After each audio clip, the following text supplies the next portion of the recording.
Last class में हम लोगों ने एक प्रॉपर्टी देखी थी कि अगर किसी डिटर्मिनेंट में किसी स्केलर से मल्टीप्लाई करना है तो किसी एक पर्टिकुलर रो या किसी एक कॉलम में मल्टीप्लाई करेंगे। सपोज़ इस डिटर्मिनेंट को हमें 2 से मल्टीप्लाई हो, इस होल डिटर्मिनेंट को हमें 2 से मल्टीप्लाई करना है, तो ये 2 या तो किसी एक रो में मल्टीप्लाई होगा या तो किसी भी एक कॉलम में मल्टीप्लाई होगा। सपोज़ हम इसे C3 में मल्टीप्लाई कर दें तो इसको C3 चेंज हो जाएगा, बाकी C1 C2 अनचेंज रहना है। किसी भी एक रो या किसी भी एक कॉलम में मल्टीप्लाई करेंगे।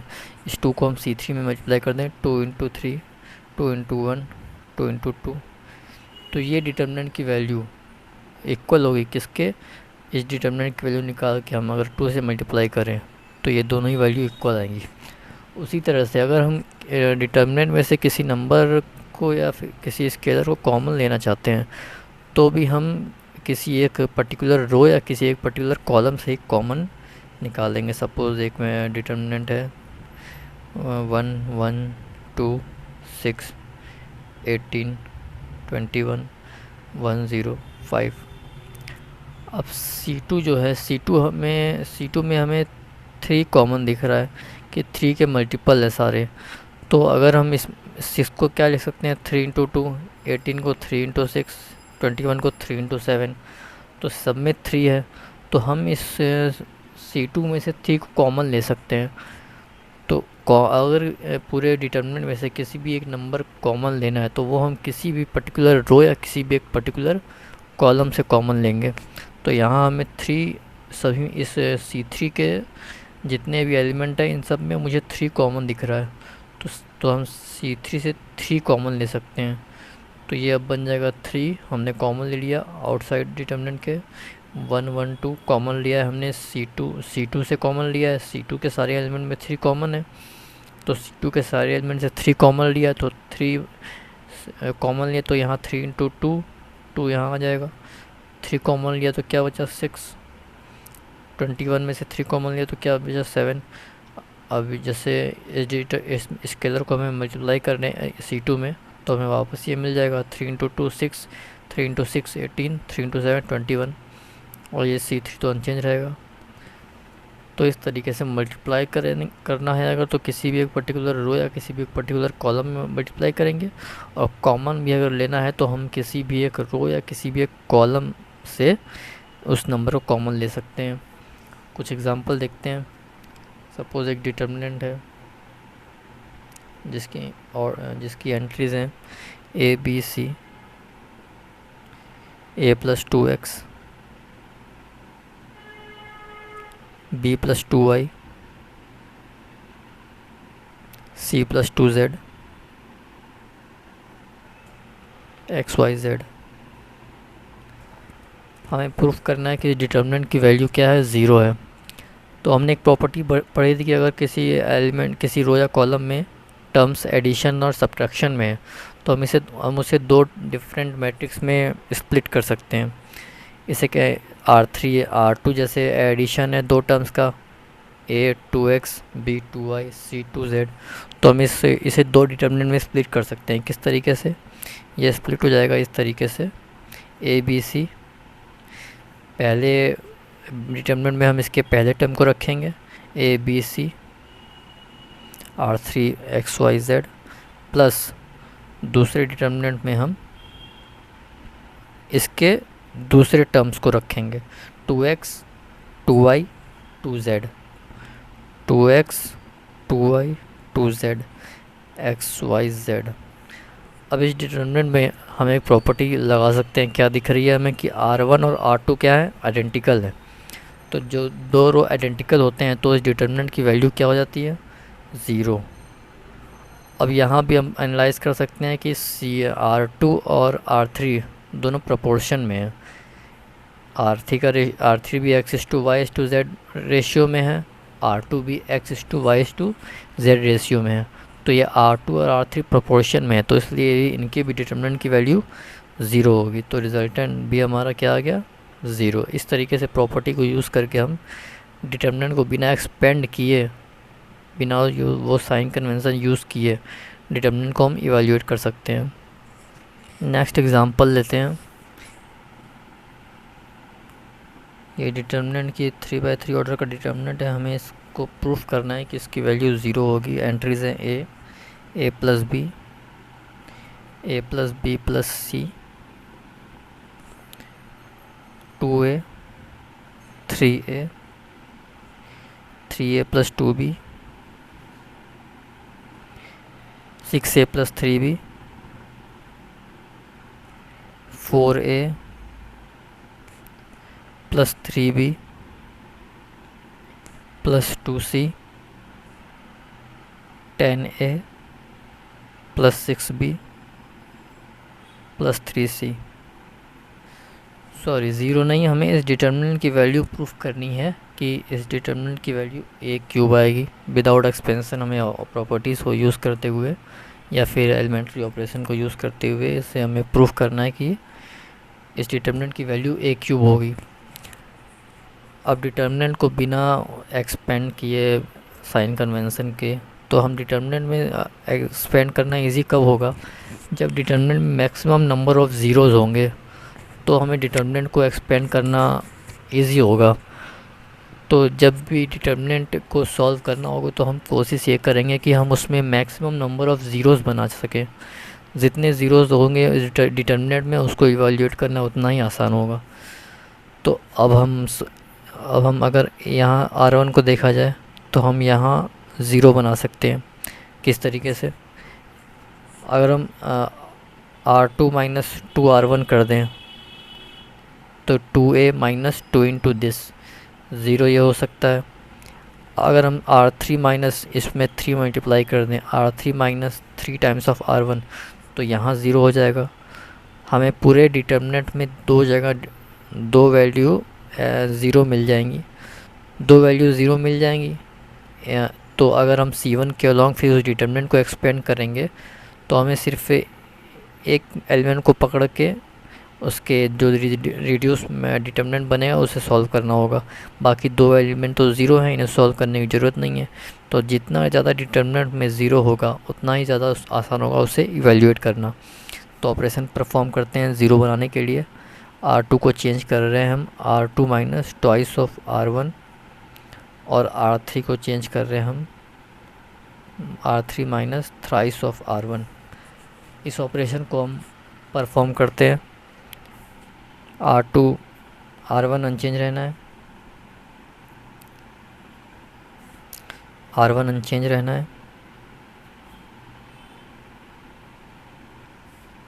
R2 minus twice of R1, R2 2a है minus twice of this 2a minus 2a 0, R2 minus twice of R1 3a plus 2b minus 2a minus 2b, 3a minus 2a a plus 2b minus 2b 0, R2 minus twice of R1 4a minus 2a 2a, 3b minus 3b minus 2b b, 2c minus 2c 0, R3 minus thrice of R1 R3 minus thrice of R1, तो 3a minus 3 times a 0, 6a plus 3b minus 3a minus 3b, 6a minus 3a 3a, 3b minus 3b 0, 10a plus 6b plus 3c minus thrice of a plus b plus c, तो 10a minus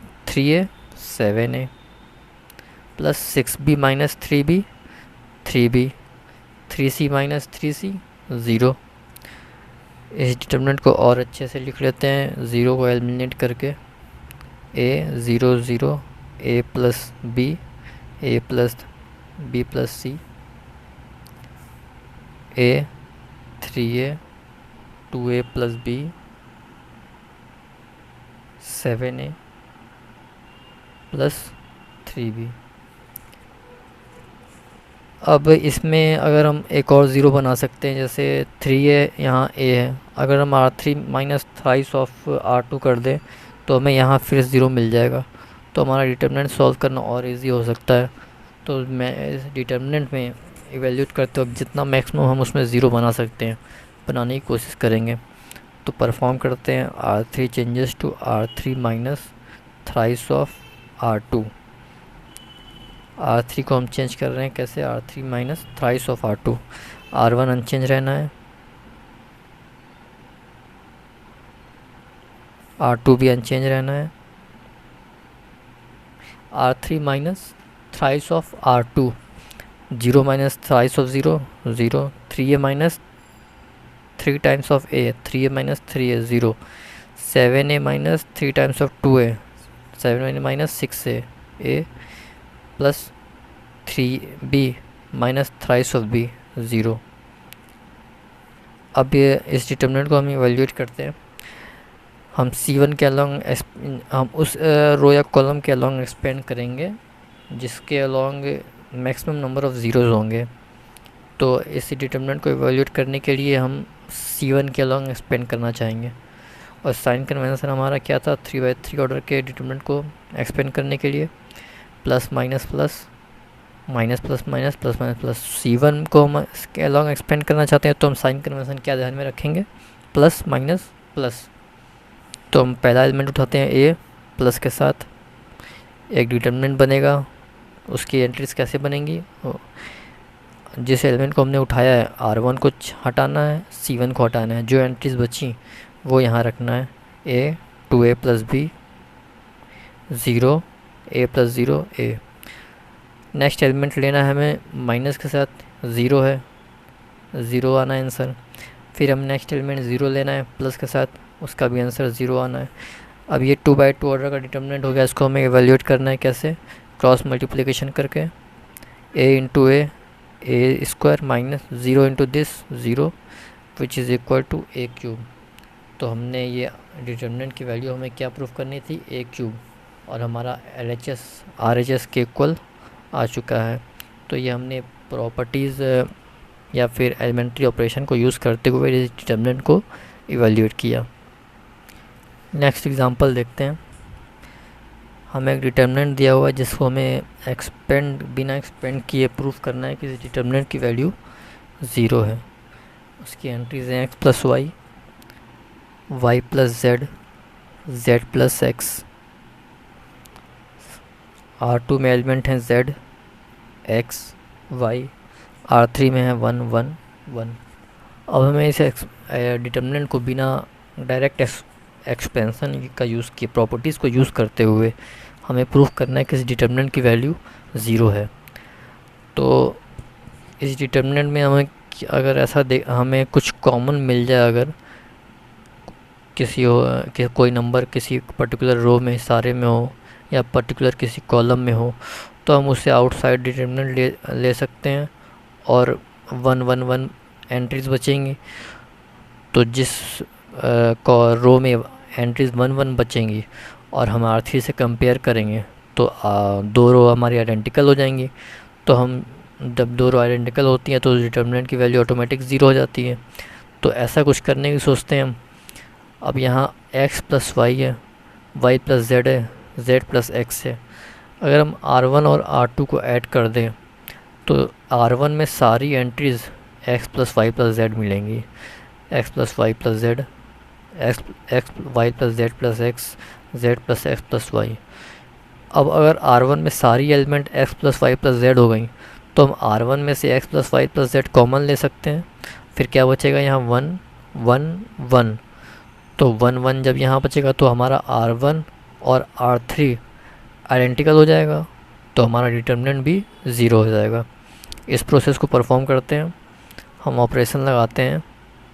क्या R1 को change कर रहे हैं कैसे, R1 plus R2 से perform करते हैं इसे।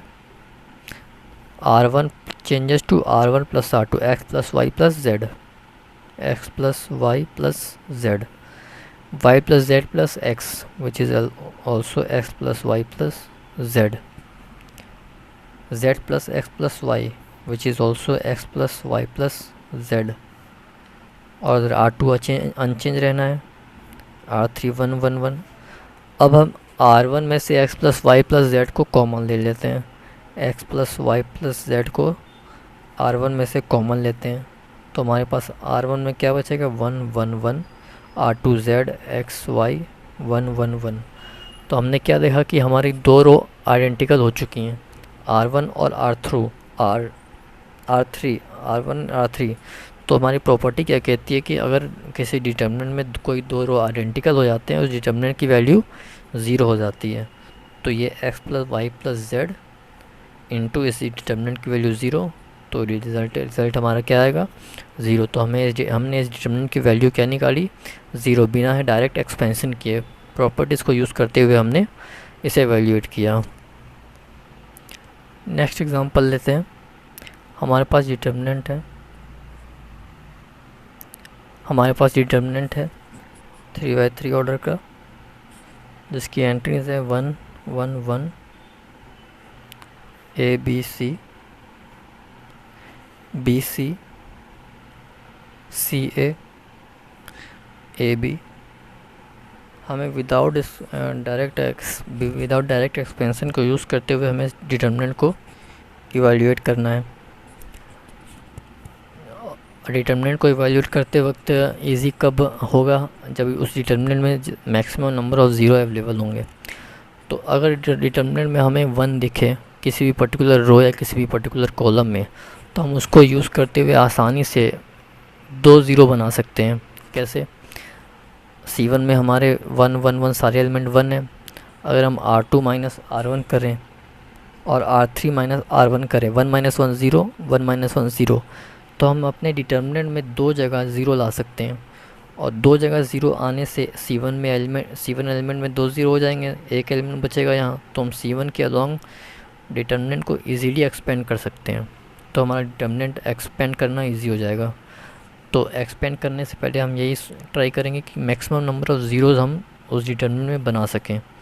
तो परफॉर्म करते हैं, R2 को चेंज करते हैं R2 माइनस R1, और R3 को चेंज करते हैं R3 minus R1।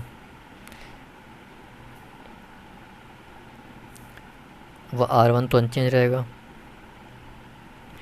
R2 minus R1 zero, B minus A, CA minus BC, CA minus BC, 1 minus 1 zero, C minus A, AB minus BC।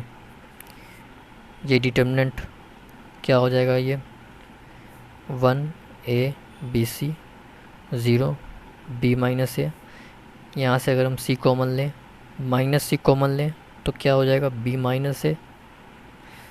C common लेंगे तो A minus B, और minus C common लेंगे तो B minus A, और यहाँ zero, C minus A। यहाँ अगर हम B कॉमन लेंगे तो A माइनस C आएगा, और माइनस B कॉमन लेंगे तो C माइनस A। अब R2 में से हम B माइनस A कॉमन ले सकते हैं, ये ज़ीरो है, या फिर zero into B minus A हम कह सकते हैं। यहाँ B माइनस A है, यहाँ B माइनस A है। R2 में से हम B माइनस A कॉमन ले सकते हैं। इसी तरह R3 में से C माइनस A कॉमन ले सकते हैं, ये ज़ीरो का है, या zero into C minus A का है। C माइनस A यहाँ है, C माइनस A यहाँ है।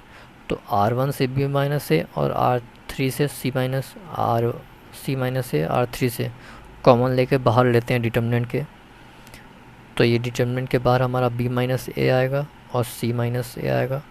डिटर्मिनेंट के अंदर क्या बचेगा, 1 A B C zero, B minus A common लिया R2 से 1, B माइनस A कॉमन लिया, क्या बचा, माइनस C।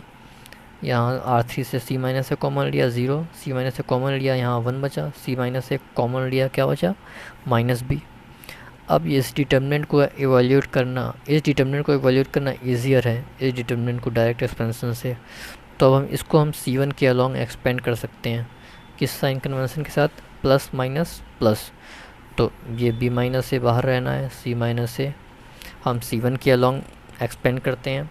तो पहला एलिमेंट क्या है, 1 1, डिटर्मिनेंट क्या आएगा, हमने ये एलिमेंट लिया है, तो हमें इस R1 को एलिमिनेट करना है, C1 को एलिमिनेट करना है, जो एंट्रीज बची वो यहाँ रखना है। अब ये 2/2 ऑर्डर का डिटर्मिनेंट है, इसको क्रॉस मल्टीप्लिकेशन से हम इवैल्यूएट करेंगे, this into this minus B minus this into this minus C minus minus plus C। तो हमारा वैल्यू क्या आ गई, B minus A C minus A C minus B। इसे हम और कैसे लिख सकते, और यहाँ से माइनस कॉमन लें तो ये A माइनस B हो जाएगा, यहाँ से माइनस कॉमन लें तो ये B माइनस C हो जाएगा, इन दोनों का माइनस माइनस प्लस, और ये सी माइनस ए हमारा पहले से है, तो हमारी वैल्यू क्या आ गई, ए माइनस बी, बी माइनस सी, सी माइनस ए।